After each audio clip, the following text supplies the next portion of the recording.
Good evening, everyone. It is Wednesday. It is May the 12th, 2021. It is currently 5:44 p.m. Central Time, and I'm coming to you live from Victory Baptist Church, located here in the middle of nowhere, Texas. I'm here inside the sanctuary.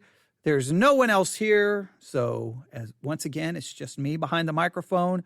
Hopefully, you're listening to me live. If you have any questions, please ask them at any time. If you're using the Spreaker app, just hit the little chat icon. You can say hello and you can ask questions.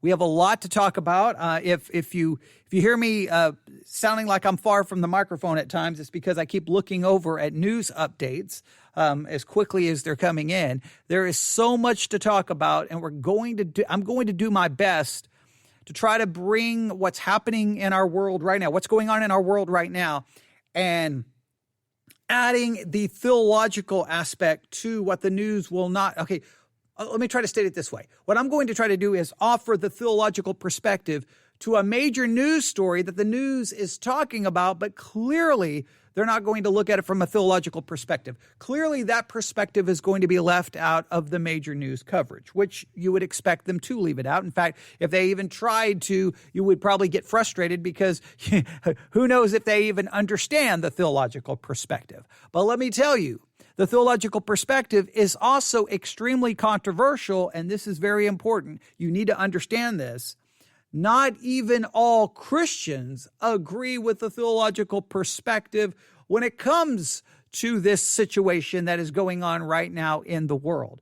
But it is a situation that you should know about. It is a situation you should be watching and listening to updates about as much as you possibly can. There's so many, news podcasts that drop pretty much every hour on the hour. You should be subscribing to them, listening to them. But what I'm going to do is I'm going to kind of give you an idea of what the news is talking about. I'm not going to use American news sources. I'm going to use one American news source. I take that back.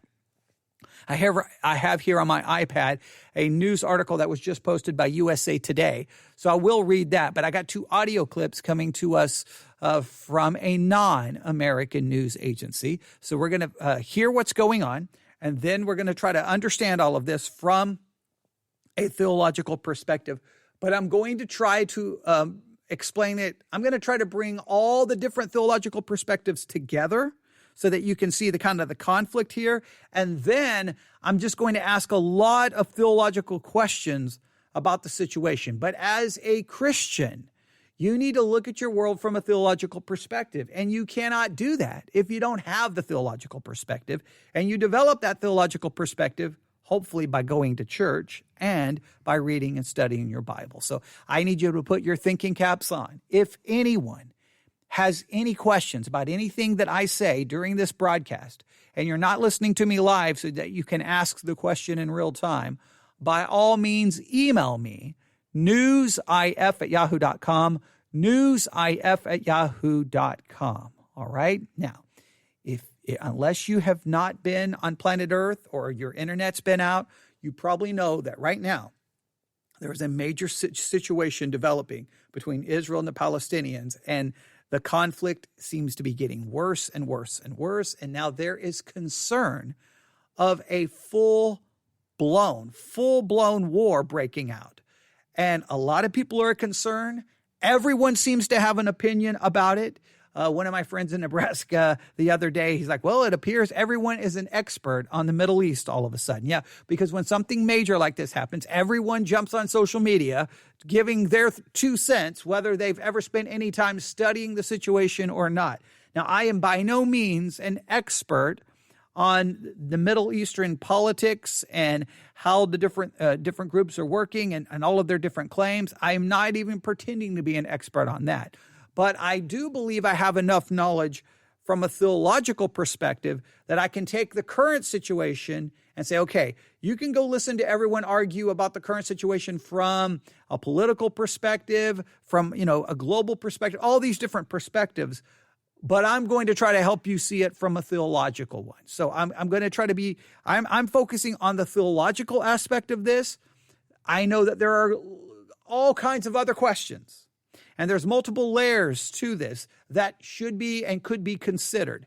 My job here is, this is the Theology Central podcast, so I'm trying to look at it from a theological perspective. I hope that makes sense, all right? So let's go back. Let's do this. We're going to begin with a report that I heard, I think around midnight. I think I heard this report around midnight. And then I'm going to go to a report that I believe dropped a few hours ago. So you're going to get a little different. So you're going to start from last night around midnight our time. I think it was around midnight Central Time when I heard this report. And then one that just dropped a few hours ago. And then I'm going to go to a USA Today article that was, I think it was posted just about an hour, hour and a half, maybe 2 hours ago. So I'm going to try to go from last night to the most recent. But this does not even begin to scratch the surface of all the information that is out there.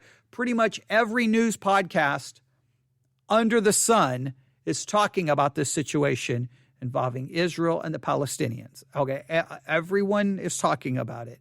So you want to gather all of that information. Again, I'm going to just try to give you the basic facts, how serious the situation is and could become.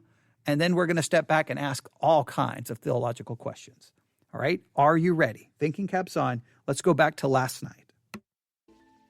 We start with the latest big escalation in violence between Israel and the Palestinians. The UN has warned the two sides are heading towards full-scale war. The United States has urged restraint from both sides to avoid further civilian deaths. The US State Department spokesman is Ned Price. The United States condemns in the strongest terms the barrage of rocket attacks fired into Israel in recent hours. This is an unacceptable escalation. While we urge de-escalation on all sides, we also recognize Israel's legitimate right to defend itself, to defend its people and its territory. Palestinian militants fired more than 100 rockets towards the Israeli city of Tel Aviv and its suburbs, killing at least one person. An energy pipeline between the cities of Eilat and Ashkelon was also hit. A woman is reported to have been killed in the barrage. The Israeli Prime Minister Benjamin Netanyahu has said that Hamas and Islamic Jihad will pay a heavy price for what he called their belligerence. We are at the height of a campaign. Since yesterday, the IDF executed hundreds of attacks on Hamas and Islamic groups in Gaza. We targeted their military commanders. We hit many of their key targets. And we will further intensify the power of our attacks. Hamas will be getting blows it will not expect. The new barrage of rockets came after an Israeli airstrike destroyed an apartment building in Gaza City following a warning to its residents to leave. Israeli forces have since destroyed a second high-rise building in Gaza. So what does it feel like to be under the barrage? We get a very real sense of it listening to Fadi Abu Shamala in the western part of Gaza City. He spoke to the BBC's Tim Franks. Okay, now before we play this audio, a couple of things. I think they do bleep out some of the language, but it's pretty intense because as this person's doing an interview, well, the bombing begins and it's pretty crazy. You're going to hear children in the background screaming. It's not pleasant to listen to, but we need to understand the reality of the situation. So again, as they said, there is concern that this is going to turn into a full-blown war. What will that look like? And most importantly, who else could get involved? Those are big questions just from a perspective of looking at it just from a purely human perspective. Who else could get involved? What would a full-scale war look like? What does that do to the region? What does America, what does the United States do? It raises all kinds of questions. And make sure you understand this, that people are all over social media taking sides. Some people are on Israel's side. Some people are on the Palestinian side. Some people will even try to make theological arguments about which side they are on, in many cases indicating that maybe they don't even really understand the theology they're referencing. Some people may try to grab something from the Bible to try to decide which side they're on. And in many cases, they're making arguments that and sometimes I'm really concerned that of how much time they've given this much thought. Now we are going to look at it from a biblical perspective, but I'm going to put it this way. I'm going to ask a lot of questions that's going to try to really get you to think about all of this. Okay, I guess the main concern right now is this going to turn into a full-blown war. Number two, another major concern are the civilians who are getting caught in the middle of this. civilian casualties seem to be increasing. So while governments are fighting, while people are taking sides going, I'm for Israel, I'm for the Palestinians, while people are throwing in their theology, well, I'm for Israel because of this Bible verse. While everyone is doing all of that, just make sure we understand human beings are caught in the middle of the conflict. Human beings are being injured. Human beings are being killed. Human beings are losing their homes. There is a real situation where real people are being injured. So while it's fun to sit around and argue about which side you're on, let's not forget the human loss of life and injury that is occurring. Now, I want you to listen to this again. I heard this last night and I was like, wow, that is crazy. So let's just listen to this and you'll get an idea of of what it's like to be caught in the middle of all of this. The situation is really miserable in Gaza Strip. Beyond the airstrike in the last 24 hours, more than 30 Palestinians were killed, including 10 children and a woman, and also more than 160 Palestinians was injured. My neighborhood was attacked around 7 to 8 times. The Israeli military, though, does say that it is only trying to target the militants. Say I'm at my home and I can't get out of my home and I cannot leave my kids alone at my home. They're lying, because when I'm telling you that there's 30 murders in Gaza Strip, that this number includes 10 kids. One of them is a girl. Her name is Rahaf al-Masri. She is 10 years old. The argument from Hamas, the people who control the Gaza Strip, they say that we have no option but to fire these rockets into Israel. Every time that happens, the rockets are fired and then the Israeli military hit back with considerable force. How do you get this to stop?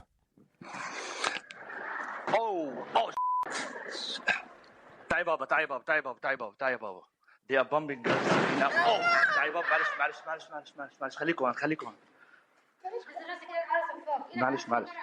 Fadi, that sounded very close. It's very close. Very close. خلاص معلش. والمية. We are okay. This is the kind of explosion that used to hear in the last 6 hours. 60 meters away from my building. اقعدوا هان. They are keeping bombing.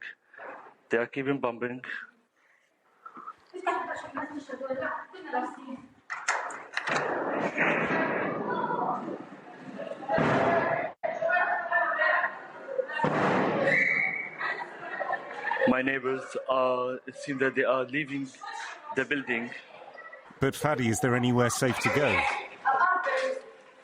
In fact, no. When you are living in Gaza Strip, you have no place to leave or to evacuate. I'm not sure where we are under siege from the north and the east from Israel. At the west there is the Mediterranean Sea, and in the south there is Egypt. It's a very small area and very crowded area. So I have to leave the school. I'm so sorry. Fadi Abu Shamala. Lieutenant Colonel Jonathan Conricus is a spokesman for the Israeli Defense Forces, the IDF, in Tel Aviv. He responded to what you've just heard. You know what, I'll tell you, I feel for him, and I feel for his compatriots, and I feel for other people in Gaza who are stuck in this situation. And I can understand his distress and his family's distress. I can tell you that there are hundreds of thousands of Israelis that are now running for shelters, and there are now dead Israelis as a result of rockets fired from Gaza towards Israel, now the massive barrage towards Tel Aviv. But for 24 hours, more than 600 rockets have been fired at Israel, most of them intercepted or falling short, but that's a massive amount of rockets. So when we're talking about distress and trauma and terror, unfortunately, that is felt on our side as well. And I'd like to say something more about the horrible situation in Gaza.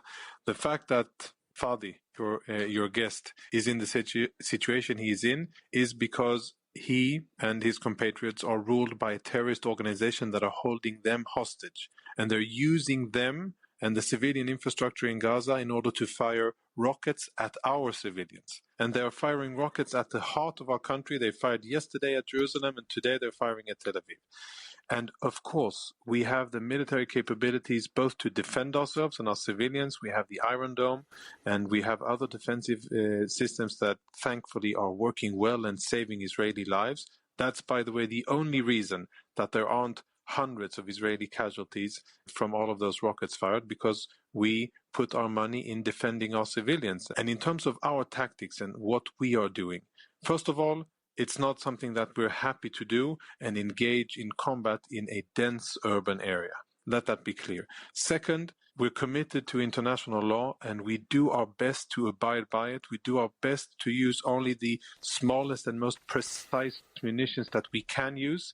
And we try to be very deliberate in our attacks, and we try to take all the precautions in order to minimize collateral damage. But the fact of the matter is that the situation on the ground, as by design of Hamas, is almost impossible only to strike and to perform surgical strikes at military targets. Lieutenant Colonel Jonathan Conricus, a spokesman for the IDF. A remote indigenous community in All right, that was a report from last night. Again, I heard that around midnight. That's from the Global News podcast from the BBC. I always tell people they should subscribe to that. They should subscribe to the Global News podcast, News Hour. I tell all Americans, do not just get your news from American news sources. Get an international understanding of what's going on in your world. America looks at news from an American perspective, and American perspective is not always gives you the full picture. So get the news from multiple sources. I cannot stress that enough. Your podcast app should be filled with news podcasts, hourly ones. You can go from, it doesn't, ABC has an hourly news. USA Radio News has an hourly news broadcast.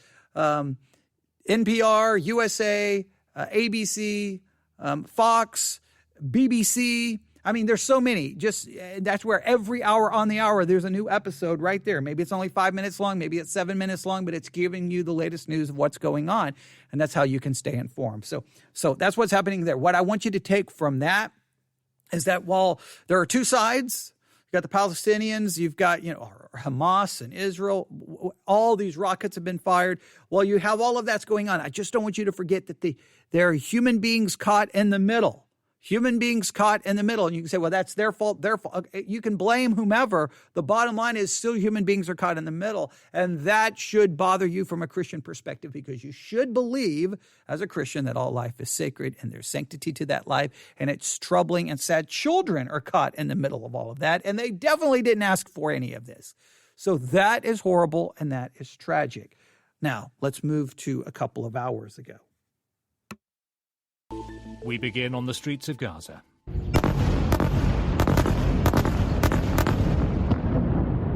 It is by any measure a striking image. A flash lights up a multi-storey residential block. It crumples and folds in on itself. Thick black smoke fills the void. This was an Israeli military spokesman's justification for its attacks on targeted buildings in heavily populated civilian areas. Hamas is embedded within the civilian infrastructure in Gaza. They use everything that they can for military purposes, including high-rise buildings that they use for military purposes as offices and headquarters. Officials in Gaza say that 53 people, including 14 children, have been killed and more than 300 wounded. 6 people are reported dead in Israel.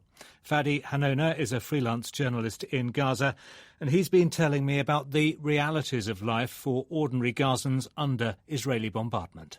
In 30 minutes, they destroyed all the government buildings, police stations, some homes. Actually, the electricity went off until now, and also the internet off until now.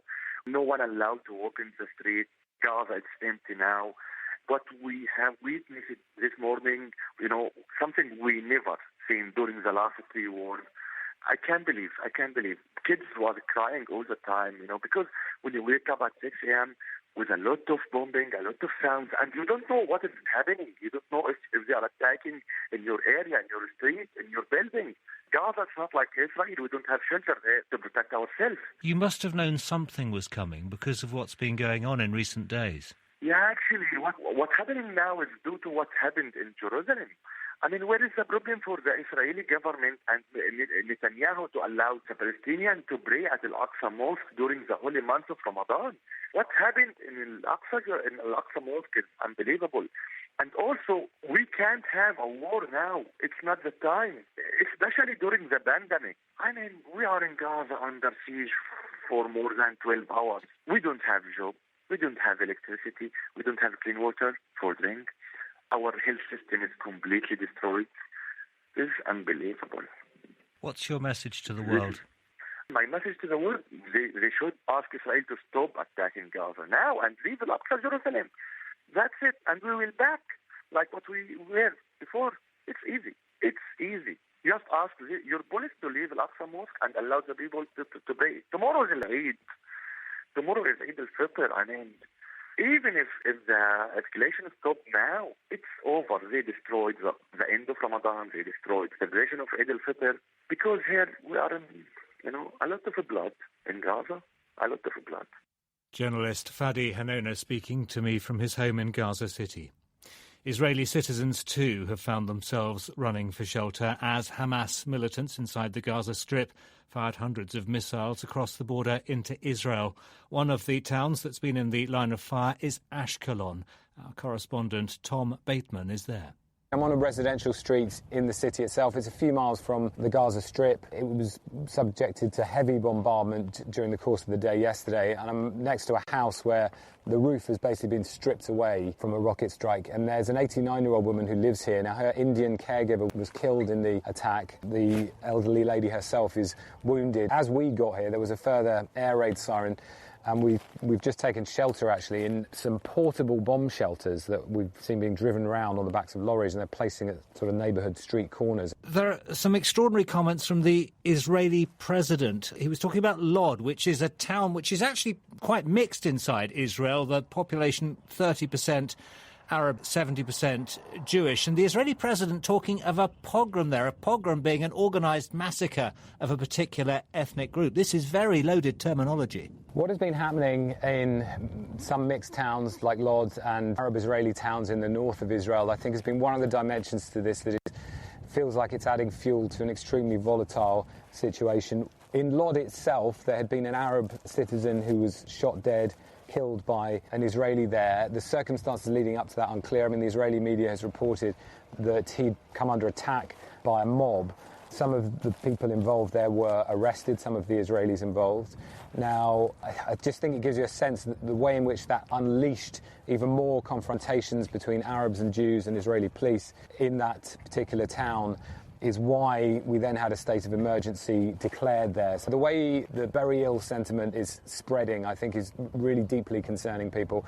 And at the same time, more confrontations continuing in East Jerusalem and the occupied West Bank. The Israeli Defence Minister Benny Gantz has just said, I'm reading off the wires, the army will continue to attack to bring a total long-term quiet. That sounds quite ominous. It certainly does. There have been some aborted attempts to try and start a process of negotiating a ceasefire. I mean, that's just got absolutely nowhere. The Israelis were saying only yesterday this was the early phases of a campaign, so I just think there's no doubt this is going to continue. Tom Bateman speaking from Ashkelon. The appeals court in Paris. Okay, now that was a few hours ago. Now, they did not state this, so for context, we need to make sure we understand this. From everything I can find, 1,500. Now, I may be off a few, but it's around 1,500 rockets have been fired towards Israel from Gaza. Now, you whenever you're talking about all of this situation, you have to at least bring that into this, all right? Rockets are being just fired over and over and over towards Israel, which creates this situation. According to one source, this comes from The Australian, And I don't know what time this was posted, but according to 59 minutes ago, around 1,500 rockets have been fired from Gaza into Israeli cities since hostilities escalated between Hamas militants and Israel earlier this week. Israel's army said on Thursday. The Israeli Defense Force has said early Wednesday that 1,000 rockets had been launched from Gaza since Monday evening, but by early Thursday, the number had leapt by roughly 500. That is a lot of rockets coming in there. So the BBC, they gave us an idea of kind of what's going on in Gaza, what's going on in that area. But to be fair, we could get those same kind of reports of missiles coming into Israel and the same kind. Now, they did mention that same kind of thing is happening, but they gave us from the other side. So you need to hear both. The bottom line is individuals are caught in the middle of all of this. Just to give you a list of headlines that I have right in front of me just right now. Israel-Gaza violence escalates. Fear of full-scale war. IDF kills Hamas commanders. Mob lynching of Arab aired live on TV. Violent clashes between protesters and New York City. Efforts to oust Netanyahu stalls during crisis. There's just one headline after another. If I pull up, right here, this is from the USA Today. This was updated a few hours ago. It says, amid warnings of a full-scale war, Biden administration dispatches envoy to the Middle East. So the Biden administration is sending an envoy there to try to resolve this situation. I don't know how bad it's going to get. I don't know. Now, if you've been following the news for any length of time, you know that there are these situations where something begins to build within Israel and the Palestinians. It begins to grow. There's conflict. There's violence. People get hurt. People die. And then many times it goes away. So you never know how big, on one hand, you can make it sound worse than it is. On the other hand, you can downplay it. You always want to be very precise and try to look at it as carefully as you can. Now, you can start going from website to website, listening to people on social media. One of my friends in Nebraska sent me this long discussion with someone was posting these things about the Israeli-Palestinian conflict from someone he knew. I guess he has a YouTube channel dedicated to books.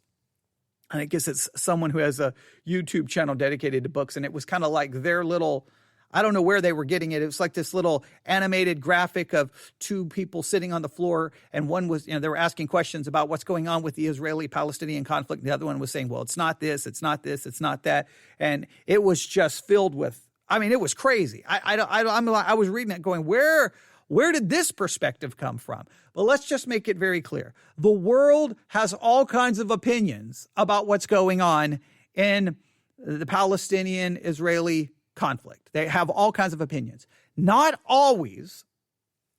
I cannot say this is it always goes this way. Let me take a drink of water really quick. I'm losing my voice. I can't say this is the way it always plays out, but I think a lot of times,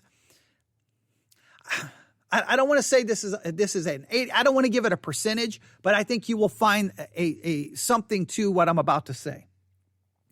In many cases, if a person is more liberal, they're not very conservative in their politics, they're very liberal, they have a tendency to basically saying that the Palestinians are the ones in the right, Israeli is in the wrong.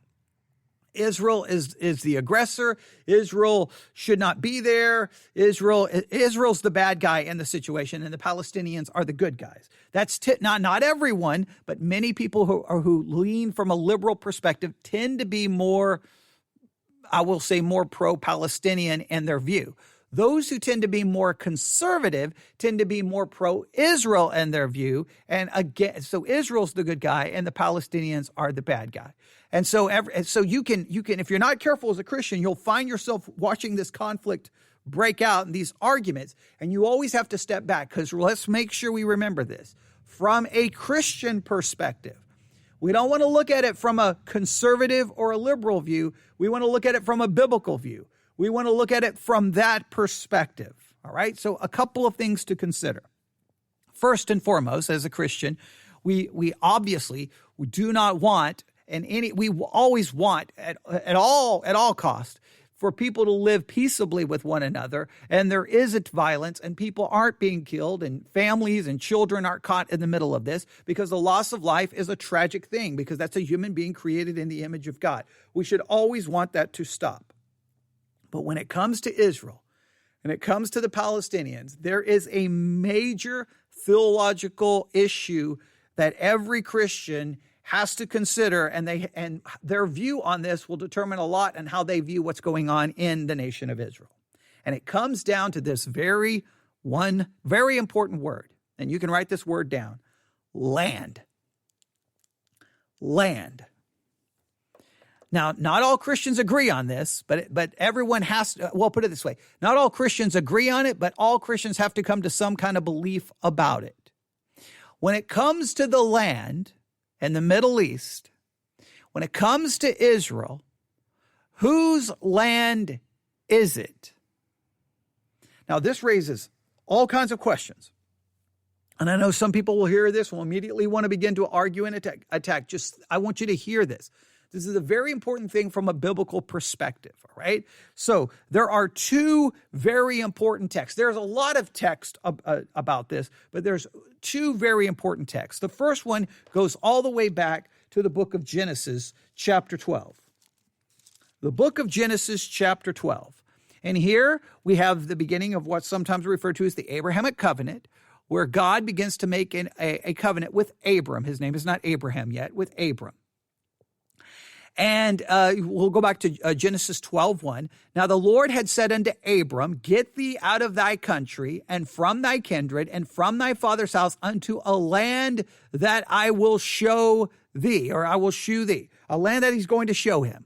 So, hey, Abram, leave here, and I'm going to bring you into a land, and I'm going to show you this land. And then this is what we read, and it's very straightforward. Genesis 12:7, and the Lord appeared unto Abram and said, unto thy seed will I give this land, and there builded he an altar unto the Lord who appeared unto him. He brings them into a land, he shows them the land, and says, I'm going to give this land to your seed. All right, so here we have, in a sense, Abram, father of the Jewish nation, Israel, the beginning of Israel, and this land is promised to him. All right? Hey, Twyla. And so we have the land promised there. Then, if you go to Genesis chapter 13, Twyla's listening and said hello in chat for those asking what's going on. Genesis chapter 13, verse 15, we have this being even expanded, all right? So look at verse 14, Genesis 13, verse 14. And the Lord said unto Abram, after that Lot was separated from him, lift up now thine eyes, look from the place where thou art northward and southward and eastward and westward, for all the land which thou seest, to thee will I give it, and to thy seed, very important words, forever. This land is to be for Abram and his descendants forever. All right? Now, if we go back, or if we move forward, Genesis chapter 17, I believe, is the next place where we have this. Genesis chapter 17, I believe. I believe it's Genesis 17. I think it's verse 8, if I remember correctly. Yes, Genesis 17. We'll go back to verse 7. Genesis 17:7. Or I'll go back to, verse 7. And I will establish my covenant between me and thee and thy seed after thee and their generations for an everlasting covenant. He's going to give him the land forever. It's an everlasting covenant to be a God unto thee and to thy seed after thee. And I will give unto thee and to thy seed after thee the land wherein thou art a stranger, all the land of Canaan, for an everlasting possession, and I will be their God. There is a promise to Abram and to his descendants of land that will be theirs forever, an everlasting possession. Now, this raises all kinds of questions, right? Well, if they're promised the land, Did they ever obtain the land? Did they ever get the land? Some will argue they got the land and then they lost the land because they disobeyed. Well, one, this is supposed to be an everlasting covenant. So was this covenant, this land covenant, based off their obedience? Even if you say it was based off their obedience and they lost it, here's the question. When you get to Jeremiah 31, and God establishes a new covenant with the house of Israel, right? With the house of Judah and the house of Israel. He makes a new covenant. Is there land promises associated with the new covenant? I will argue there seems to be land associated with that. So that would mean that the land promises are still in effect. They're still in effect. But what happened? Well, we remember that God promised Abram, hey, I'm going to make a great nation from you. And remember, Abram was like, well, wait a minute, where's my descendants? I don't have any children. Where are my descendants? And remember the great plan that Abram's wife came up with. Well, here's our Egyptian handmaid, Hagar, go into her, produce a child. And they did, and that child was, everyone knows, Ishmael. Now, in one sense, he was the firstborn. Isaac comes along, but we all know how this works. God did not choose Ishmael. He chose Isaac, and through Isaac would the covenant blessings and promises go. So this immediately creates a divide. Who does the land belong to? Who does the land belong to? Everyone there may claim Abraham is their father, but who does the land go to? Through Ishmael or through Isaac? If it goes through Isaac, then the Jews and Israel claims the land belongs to them because of an everlasting covenant. If you believe it goes through Ishmael, then Ishmael's descendants like, no, the land belongs to us. And then you get into a never-ending land dispute.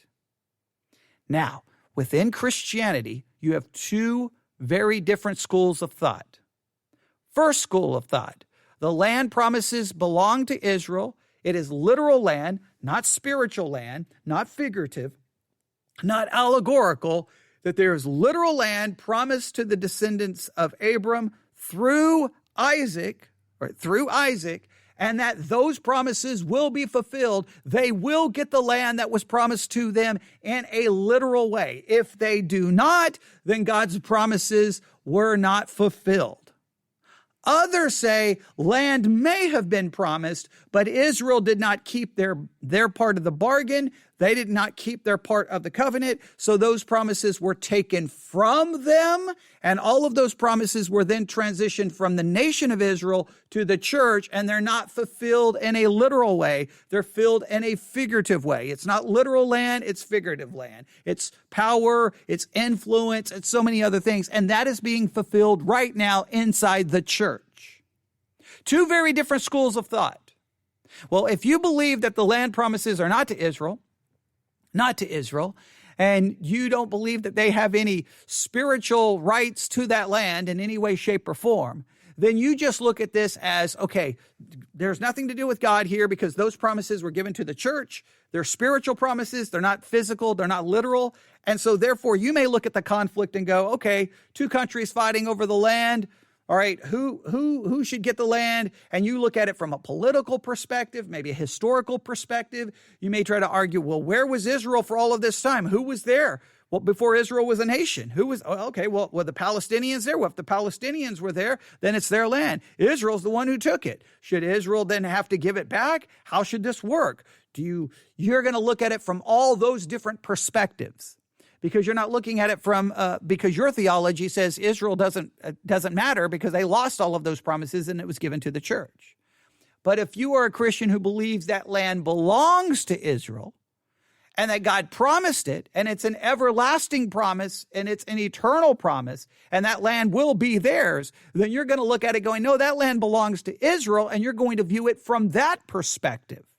And so you may be more supportive of Israel. But here's the question I have for you. Now, this is just one I want you to just think about.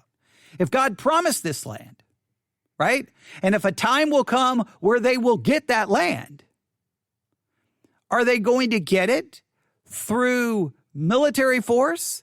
through effort, or are they going to get it because of God's divine promises, and he will bring it about, and he will bring Israel to the land, and he will give them the land? Now, if you believe, well, God will ultimately do it, well, if that's the case, then how much should Israel fight to maintain the land? Now, you say, but if they don't maintain the land, they're going to be wiped off the face of the earth. There's a lot of arguments for that as well. I just want you to think about it, that just because you say Israel, the land belongs to Israel, you can say that God has promised that and that God will ultimately fulfill it. So what should Israel be doing in the meantime? Right? How do you view that? Right? So you would have to go back through the entire process. Okay, here's when Israel came into the land. Here, remember we could go back through some of the military conflicts. You should look it up. You should. I think you can do a Google search for Israeli-Palestinian conflict timeline. I think you can, and it will probably go back to when they fought over the land at this time, when there was this conflict, and then they took this. We could talk about that. But if Israel now currently has that land, do they not have a right to defend themselves?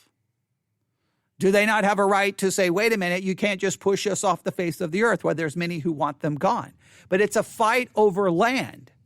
It's a fight over land, and it's a fight over land that people believe there are those who believe that there's a biblical mandate, a divine right to that land given to them by God from to Abram, to his descendants, and it's for an everlasting covenant, where they're going to hold on to it and they're going to cling to it. Now, many will want to cling to these divine promises of land without actually trying to follow, and trust God and actually follow God. But this adds a whole new dimension to the conflict over there, because both will say, yeah, the land comes to us from Abram. Yeah, through Isaac or Ishmael. From which side? Okay, well, God is carried on that promise of land through Isaac, not Ishmael. So that goes to the Jews, not to the other side. And that's where the conflict begins. And again, Christians come along and have two very different schools of thought. Well, you know what? Israel, they don't have any right to that land. They lost it. That promise is given to the church. It's being fulfilled in the church in a spiritual sense. They don't get anything. They don't count. Or another side of the other side of the Christian theology says, oh, wait a minute. No, you can't just start spiritualizing all of that. It seems that God gave them the land and they will get the land. That's the one thing we can say biblically. If God promised the land, they're going to get it. And God will be the one to ensure that they get that promise. And many believe that will ultimately be fulfilled during a 1,000-year reign. Now, that raises all kinds of questions.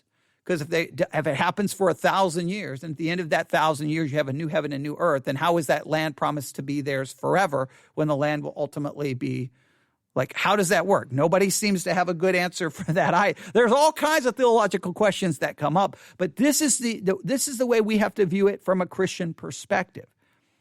So how do we look at it? Well, I tend to think these land promises, there's no question that when God is speaking to Abram, is talking about physical land. There's no question about it. He's like, look at the land. Okay, so, hey, don't look at some allegory. He's like, look at the land. I'm going to give it to you and your seed forever. There's no way to get around that. Now, you can say forever doesn't mean forever, or that there was some condition, but was there a condition to the Abrahamic covenant? Because remember when God ultimately, if you look at Genesis 15, how God ultimately takes care of this. He takes the animals. Typically, the two parties would walk through the animals that had been sacrificed and cut in half. They would walk through it together, showing that they were in agreement, a covenant agreement, and they both had a responsibility. But God puts Abram asleep, and God goes through the divided animals by himself. He's making a covenant with himself, and that fulfillment of that covenant is based off God himself. Well, if that's true, then these promises have to be fulfilled in a literal way. They have to be fulfilled in a literal way, then it would have to be literal land. This is very important. Now, I know I'm just scratching the surface here. There's so many different ways to look at this. But as you watch this unfold, you've got to just see how all of this is going to play out. And I know this begins immediately get people going crazy with biblical prophecy, saying this was going to prove this, and this is getting ready to happen, and this is getting ready to happen. Be very careful with all of that speculation. Don't fall into that. Just, one, keep up with what's going on. Remember, human beings are caught in the middle of this. People are dying. People are getting hurt, including children. That is horrible. We want to pray for peace. We want this to stop. But a couple of ways of looking at this, a couple of thoughts to look at this is you have to determine what you believe in regards to that land. And I would challenge you to really look to the new covenant and see if you believe there's a land covenant part of that, if there's a land established, a part of that covenant. And you can go to Jeremiah 31 and go, wait a minute, it does sound like. And you can look at other prophecies regarding Israel being brought back into the land, the restoration. And if it sounds like that's referring to land, that's referring to land. And if you believe that to be literal, then you believe that land was promised to them and they will ultimately get it. And that's going to change your perspective immediately. But just because that land was promised to them and they have it now, again, how should they engage in keeping it or gaining it? How should that work out?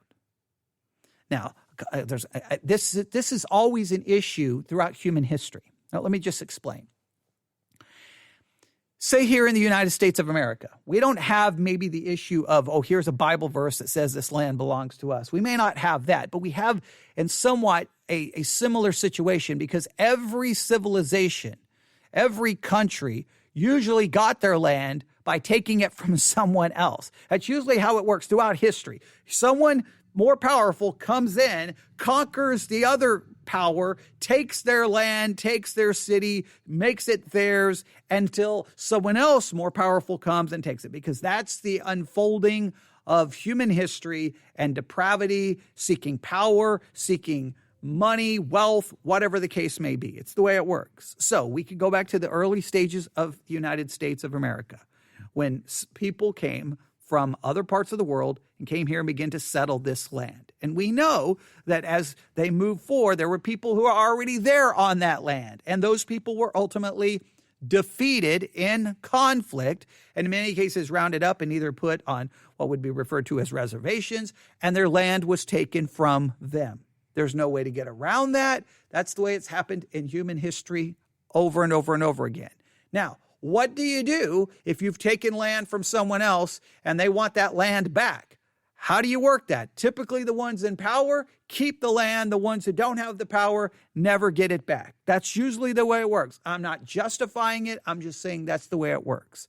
So if we remove God from all of this, if we remove any scripture from all of this, then are we, in a sense, witnessing the same kind of situation where certain people may have been in that land? Israel came and, let's say, end up taking control of that land, establishing themselves as a nation, establishing this.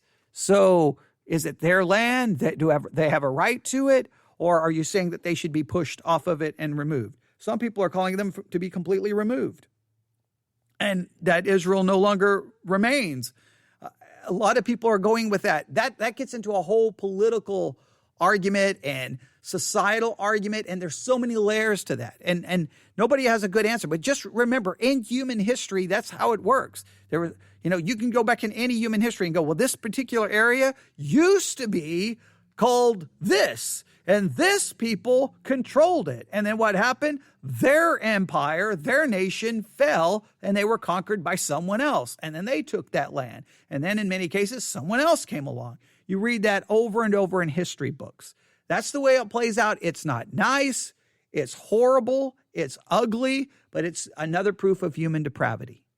Israel's situation is you add now the Bible, divine promises, covenants, the land for your seed forever, an everlasting covenant. And now you get into, and then you have the whole Hagar, Ishmael, and Isaac situation, which just adds even more complication to all of it. There's so many layers to what's going on there. You can look at it from just a conflict and going, okay, and then try to pick sides. But from a Christian perspective, I guess the first thing you have to decide is which way are you going? Was the land promised to Abraham through Isaac? And is that land still promised to Israel? And are they going to ultimately get that land in a literal sense? If you still believe that it was literal land promised to them for an everlasting covenant, and they will ultimately get that land, then you believe that land ultimately belongs to Israel. If you believe that they were given land, but because of their disobedience, they lost all of those promises, and those promises are now given to the church, and they no longer have any right to that land because that promise for that land is being fulfilled in the church in some allegorical way, then obviously you would argue that maybe Israel doesn't even have a right to the land. And you may view the conflict completely different. So for you as a Christian, you need to really, really explore this question. And again, I would challenge you. Start in Genesis 12, go from Genesis 12 to Genesis 18. And just go through every passage where God once again restates his promises about the Abrahamic covenant. Look at the covenant. Were there any conditions made for the covenant? How was the covenant made? And what was promised in the covenant? I was telling people to do this in the VBC Bible Institute. I really wanted to use this for a VBC Bible Institute lesson is what I needed to do tonight. But I just want everyone to think about this. You just forget everyone else's opinion. You just go do that for yourself. Genesis 12 to Genesis 18. What's the covenant? What's promised in the covenant? How was the covenant made? And have all of that down. Once you have that down, then you can argue, okay, was that land, did they ever get all of that land? And if you argue they did, and Joshua, they got all of the land, well, we know they don't keep it, right? We know of them, Israel being taken by the Assyrians. We know the Babylonian captivity. We know, and they get brought back into the land. Do they ever get, well, even if they get it again, we know what happens. Next thing you know, when you open up the New Testament, they're under the control of Rome, so they don't even have charge of the land. So if they ever get the land as promised, if they ever actually get it, it's for a very, very, very, very, very, very, very, very, very, very, very, very, very, very short time. But if in Jeremiah 31, and you can look up all promises related to the new covenant, if the new covenant promises land again, hey, Israel, God's going to get rid of their enemies. The city is going to be built, and it refers to a city. It refers to a land. Well, then guess what? They've never gotten that. And if that land is promised, then when is it going to be fulfilled? We would say ultimately. The only other place to put it is in a millennial kingdom. That's the only place there's no other way to get it. Well, that means we're waiting for that. Now, in the meantime, what should Israel do while they're waiting for that land to ultimately be given to them? What should they do? How do you operate this? Now, some will say, wait a minute, Israel should not give up any land. You could argue we need some kind of solution where both can be there, both have adequate land to survive, both operate as their own nation, kind of some refer to as a two-nation solution. Hey, here's the Palestinians, here's Israel. They both have their own nation. All right, they've got to learn to cooperate and live with one another, and then God will then ultimately give that land to Israel as promised. Is that how you look at it? So many different ways of considering it, but you need to be thinking about it and just be very careful what you say and make sure you think things through, because there's so much. It turns into a left versus right battle. You don't fall for that. Right? If someone's trying to have a political argument with you over Israel and the Palestinians and over the Israel-Palestinian conflict, and you notice that it's going a political way, you step back because you're trying to look at it from a biblical perspective, and biblical perspective versus a political perspective, you're speaking two different languages, and you're never going to get anywhere close to an agreement. But I don't know how big a story this is going to get. I mean, if it turns into full-blown war, I don't know. I don't know what happens. I don't know how it all plays out. Yes, there's always people will be like, this is the beginning. This is any second, Israel's going to get surrounded. It's going to be a war. And next thing you know, the rapture is going to occur. The Antichrist is going to come to power. He's going to make a peace treaty with Israel. 3.5 years. He's going to walk into the temple's going to be rebuilt. He's going to go into the temple, declare himself to be God. Israel's going to flee. We know all of that basic, dispensational timeline that people have given. From a biblical perspective, the main thing you need to do is just try to come to some conclusion about what you believe in regards to the land. You say, I've already looked at it before. Look at it again. Get that down, because that will greatly determine how you view the whole thing. And it will determine how ultimately it's going to play out. Ultimately, I will say this, Israel doesn't get the land completely. From me, from a biblical perspective, they will never get it, no matter how much fighting takes place, until God fulfills that promise in the millennial kingdom. And guess what's going to be required for them to get that land? Christ himself coming back to the earth, ruling and reigning from Jerusalem. The only way they're going to get that land in a literal way would require that literal fulfillment of Christ ruling and reigning in Jerusalem. And if that is not going to occur, then they're never going to get the land physically, so you have to look for some kind of spiritual fulfillment. If you start looking for a spiritual fulfillment, then the grammatical historical method starts falling apart. All right? So I know there's so much there. I know I hate that. I had to just kind of I had to throw in so many different thoughts right there, but we're already at 55 minutes. This could require hours and hours and hours and hours and hours and hours and hours of study. If you are confused by that, I received an email from someone the other day that had never even heard the amillennial position, never even heard that, didn't even know that there were Christians who thought that way. And I'm like, no, there's a lot of Christians who think that way. The amil position is, all those promises to Israel go to the church. Israel doesn't have any. There's no actual land promise. They don't get anything. They don't get anything. There's not going to be an actual rebuilding of a temple. The rebuilding of the temple is just a picture of the church. The land is a picture of the church. Everything's a picture of the church. Everything's a picture of the church. And there's those who believe that. So they view the whole Israeli-Palestinian conflict from a completely different perspective. Like, well, Israel doesn't have any right to that land. That land doesn't belong to them. They may even argue that the Palestinians deserve the land because they don't see that any of those promises remain. But from a dispensational perspective, they'll be like, wait a minute. God made an everlasting covenant. God doesn't break his covenant. God doesn't lie. And he made that covenant with himself, and that involved land. And then in the new covenant, he made it with the house of Israel and the house of Judah. That involves land too. It's your job to work through that and try to see what conclusion you can come to. If you need help, you can email me at newsif@yahoo.com.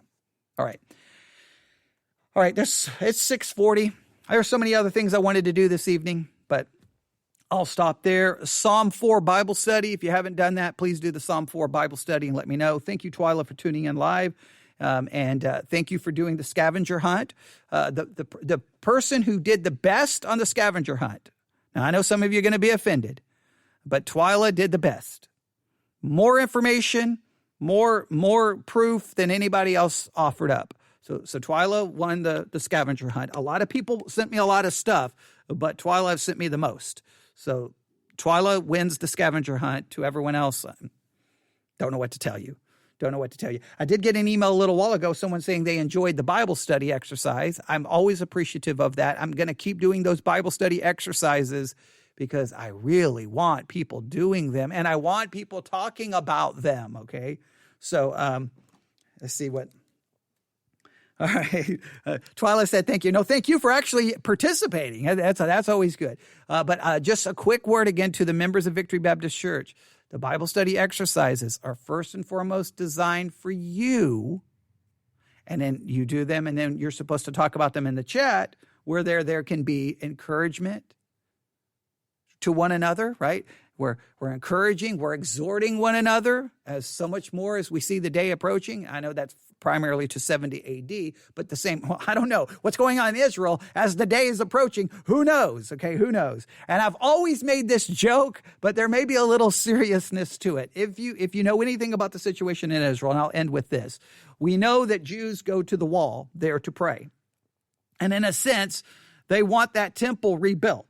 And on the Temple Mount, well, they can't rebuild the temple right there because there's a famous Islamic mosque built right there, okay? And you can talk about that whole complex, the Dome of the Rock, and all of that. And I've often said, the minute I'm watching the news and the Dome of the Rock basically explodes and goes away, whatever view of eschatology I may have had, I may change it right on the spot, and I may be getting prepared for a rapture because, we talk about a temple has to be rebuilt, and you can't rebuild the temple there unless either you have to say, wait a minute, that's not the right location. We can build it here, but if that's the right location, that has to go away. And if all of a sudden that was to explode, it would be like, wait a minute, now you open the door for a new temple, and that means Christians are going to be gone. So that raises all kinds of questions. I always joke that the minute that if that was to see that happen, I'm sorry, I'm getting in my car, just coming up to the church and just going to sit here and just wait, and I'm just gonna sit here and wait. So it's a serious situation, but there's a little joking there as well, because I've always said that's when you know your system of eschatology can get really tested when that kind of stuff starts happening. But we'll have to continue to pray for the people caught in the middle. But I would really challenge you, really come to some strong conclusions about what you believe in regards to this. I mean, there's so many issues. And while people want to argue about it politically, you can argue that all day. At least you need to come to some kind of conclusion theologically. And you have a Bible. What promises were made to Israel in regards to land? Just fill up a notebook, right? And you can look in, the major place is Genesis, right? Then you've got, obviously they go into the promised land. So you can look at what land did they have in Joshua. Did that fulfill what was promised in Genesis? Maybe you can look at a map and determine that. Even if you believe it was, we know they don't keep it. So when you get to passages like Zechariah, Ezekiel, and Jeremiah, those would be three books I would look to. Zechariah, Ezekiel, and Jeremiah. When you start making promises about coming to the land, you're going to be brought back into the land, all of your enemies are never going to attack you again, and all. Has that ever happened? If it hasn't ever happened, well, then when is it going to occur? If you say that that's not really for Israel, that's for the church, well, then you've got to explain your hermeneutic there. But if you believe, wait a minute, this land promises would be even beyond when they went into the promised land in Joshua. So that means there's a land promise that goes beyond that, and that definitely hasn't occurred, because if you look at Israel right now, they clearly aren't experiencing that. So then how do you understand those future promises? Either literal or figurative. If it's literal, it's got to happen. And if it's got to happen, that means that promise, Israel still has to promise to that land. Now, what do they do in the meantime while waiting for that promise? Now we can have some disputes and we can have some discussions there. Well, wait a minute. Should they be doing that? Wait, is that right? And just remember, even if they own that land, doesn't mean everything Israel does is right. Even if that promise to them doesn't make everything they do right. Let's just make sure we some people, don't want to see that. You can have a promise from God and still do things in a wrong way. Right? You can still conduct yourself in a wrong way, even when you have those promises. So much to consider there. All right. Thanks for everyone for listening. You can email me, newsif@yahoo.com, newsif@yahoo.com. I'm so sorry we didn't get to everything. There's so many things we didn't get to. I feel like I'm about 37 hours behind, but I did what I could. Thanks. Everyone have a great night. Members of Victory Baptist Church, Psalm 4 Bible study exercise. And if you have any questions about this, let me know, or anything else we talked about today. Everyone have a great day. God bless.